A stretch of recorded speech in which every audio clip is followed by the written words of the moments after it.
Hello everyone, my name is Odyssey, and I'm here with Blitz again. Hola. Yeah, and we are back with Smite Talk Episode 2. I guess we're keeping that name, at least for now.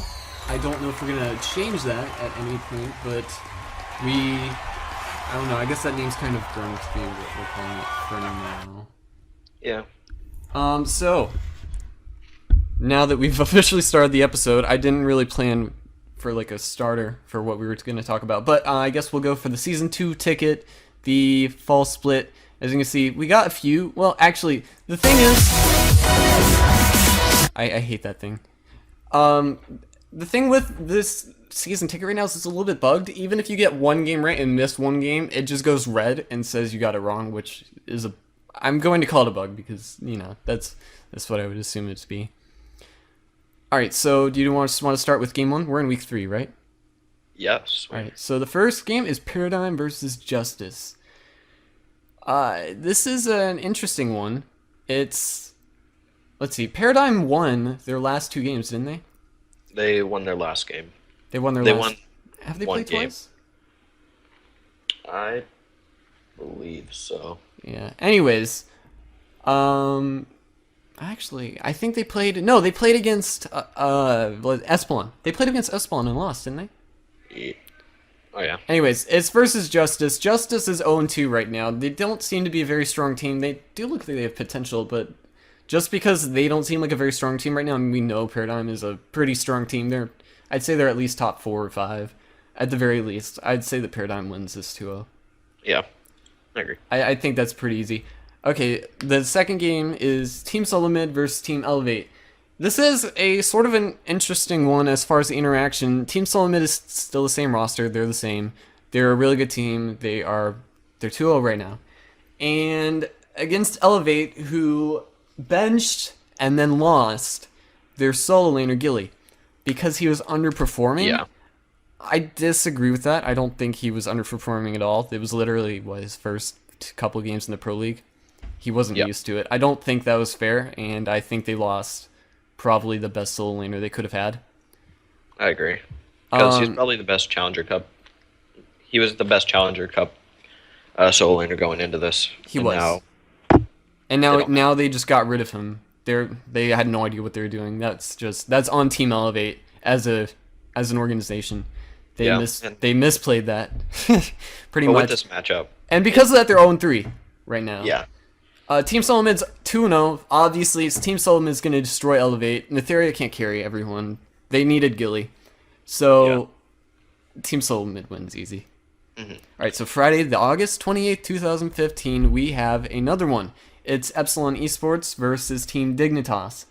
This one is, I would say, sort of interesting, but then again, it's kind of easy to predict as well. Yeah, even it's like Dig had a good showing last week. Yeah, they played okay. They weren't amazing, but they weren't terrible. They showed that they can play. They showed that they belong in the Pro League, even if it's at a lower level. However, I would say that they are at the lower level. And Epsilon, they performed really, really well last week. They did. Epsilon seems to be, I would say, a top 3 team easy. Yeah. Right now. I don't know if that's going to continue, but I would say that they definitely are right now. Which is why I would personally pick Epsilon to win both of them. Me will. Enemy versus Denial Esports. This one is something. Denial versus Enemy? Yeah, it's interesting. Denial...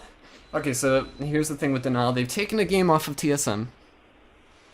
But they're 0-3 technically. I believe they've taken a game off of TSM now. Enemy is 2-2. They seem to be a very strong team, which makes it irritating to predict. Yeah, because Denial, they had a showing. They did well, but they didn't do incredibly well. They didn't do as well as most people. Well, they did better than people predicted them to be, but that's still not amazing. Yeah. And against Enemy, they're both kind of wild cards. They are. Here's the thing I think that it relies on the most. If Shing shows up and plays really, really well, Denial will win. Mm-hmm. If he doesn't, they like have equal potential. it feels like right now. Yeah. I'm right now putting my vote on Denial because I don't think putting a split is worth it because of the bug in the ticket. Yeah. And I think I have a little bit more faith in Shadow Q and just the veteranship of Denial Esports. I think they will beat Enemy. Yeah, I agree with that. Okay. So, now that we're on that, the next one is Justice versus Titan.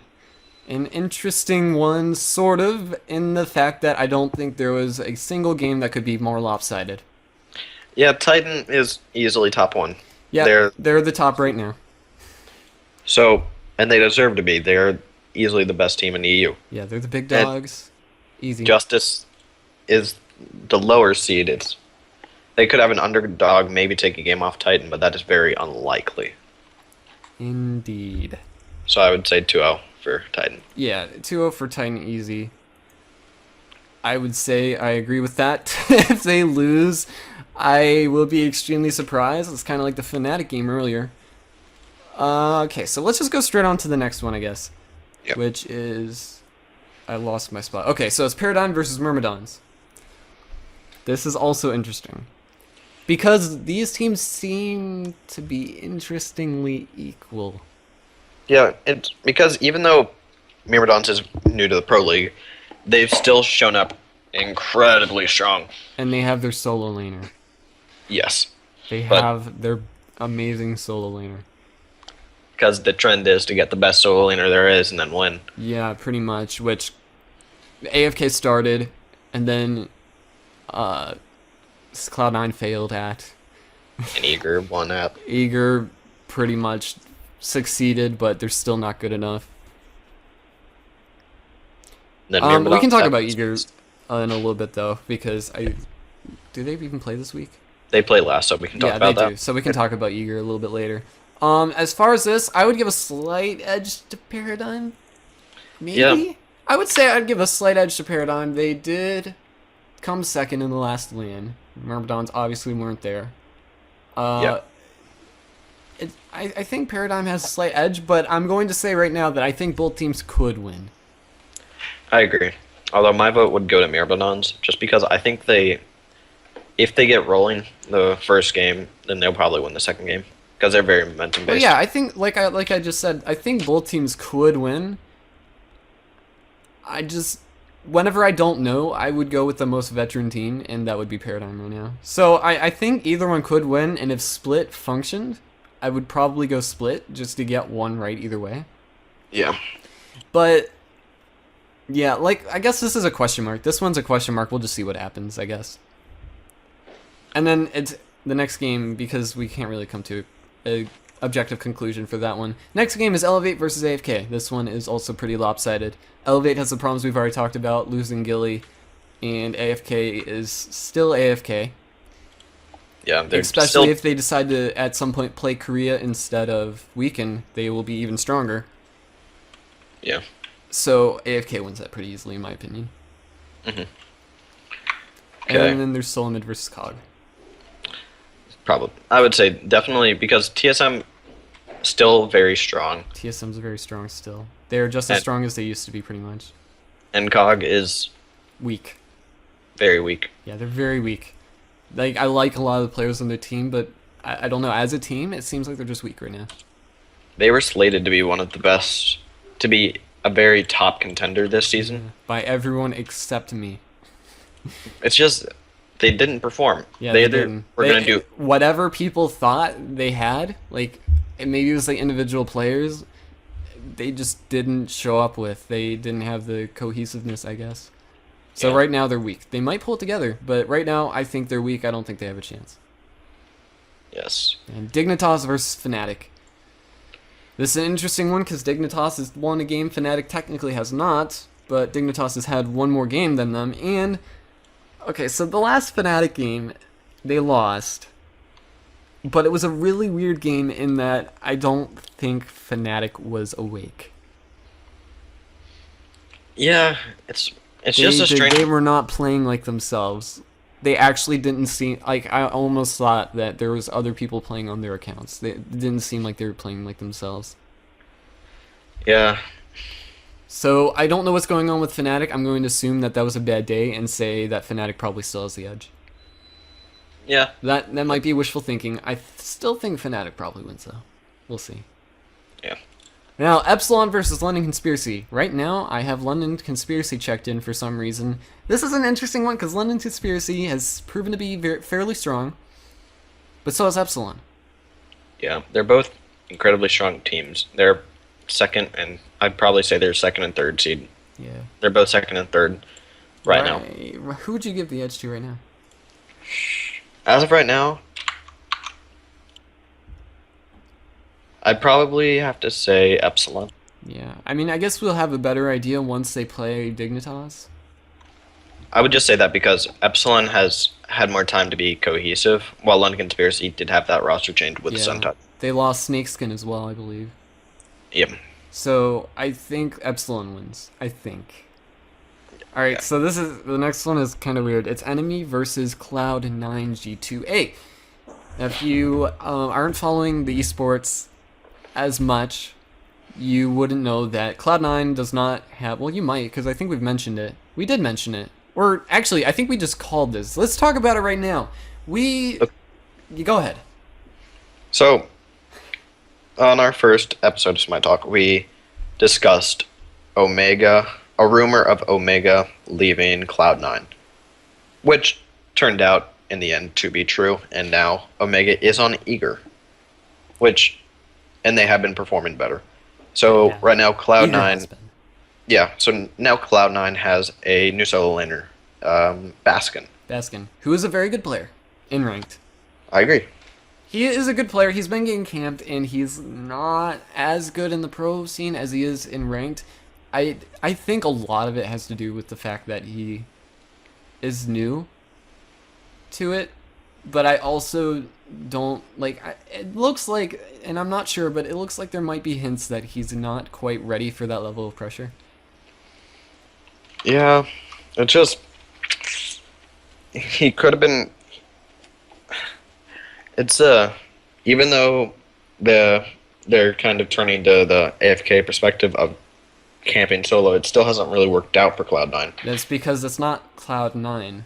They're taking other people's strategies when the only thing that made this team good was A, Barracuda, and B, having this strategy that no one could counter in Season 1. They waited and waited and waited, and no one could aggress early. And come late, they just destroyed because that was where they were at. And they just made the strategy to where no one could touch them until the point where they were strongest in the game. It's not working anymore. People have adapted. I think I've said this before, but basically the meta changed. Everything is early now. That snowballs into late, so early is more important. And everyone has adapted to that. Weekend is a good example of that because he was one of the first adapters. And everyone's just adapting to something that's really good early and then still okay late, with one maybe two gods that are really good late. And Cloud9 has not really been able to adapt. They're still kind of stuck in Season 1, and while it's still working, it's not working as well. And that's what I think about it. What do you think? Yeah, it's just Enemy has a really strong showing right now, and Cloud9 hasn't been showing at all this split. So yeah. Before the season even started, before week 1, I had Cloud9 picked, but they're not playing well, and Enemy is. Enemy, to be fair, has played against weak teams so far, mostly. Yeah. But right now, Cloud9 seems to be a weak team, with the exception of Barracuda. Annenster, for example, he played Thor, and he missed 80% of his ults. Like, straight up missed. He didn't hit a single god. He hasn't been playing well.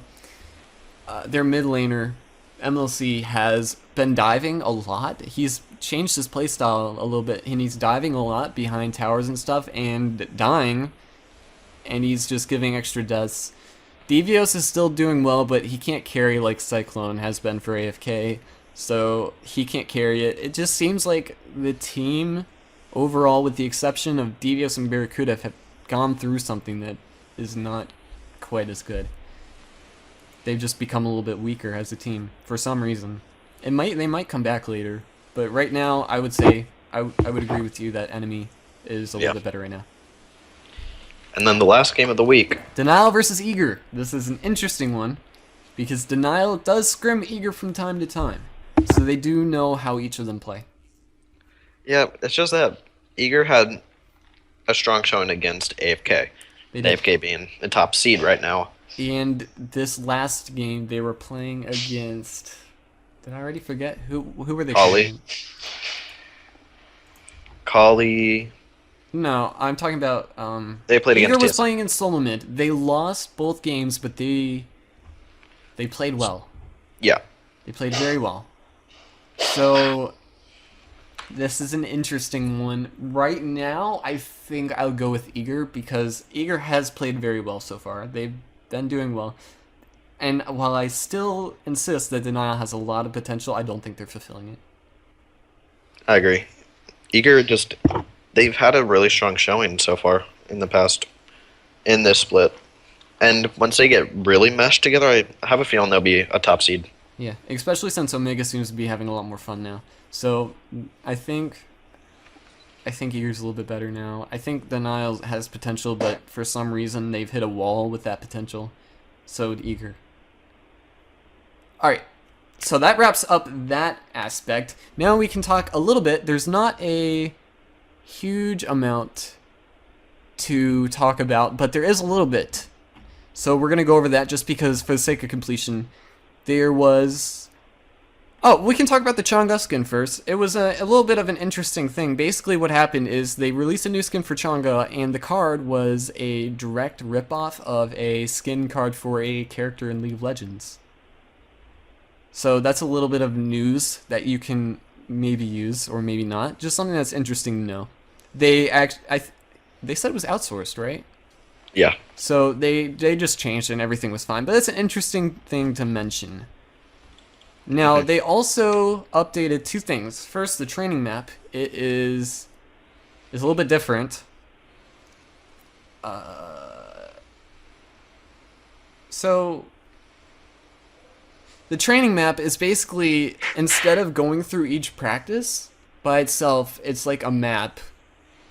And then you go through it one at a time. Still, it's like the same thing, but there's I think there's favor rewards and XP rewards that get you to level 5 at the end. So if you're new, which if you're watching this, you're probably not, then you'll help. Maybe you can tell your friends, hey, look, there's this training thing. You guys can learn how to play the game, except not really, because you won't know how to play the game until you're level 30 for at least 2 months.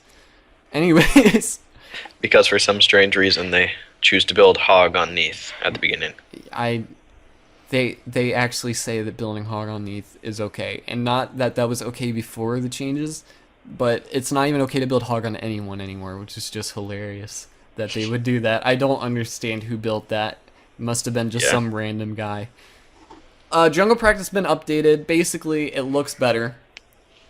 And there's Odin bots. Yes, everywhere. and you can also reset your level back to level 1. Yeah, you can lower your level.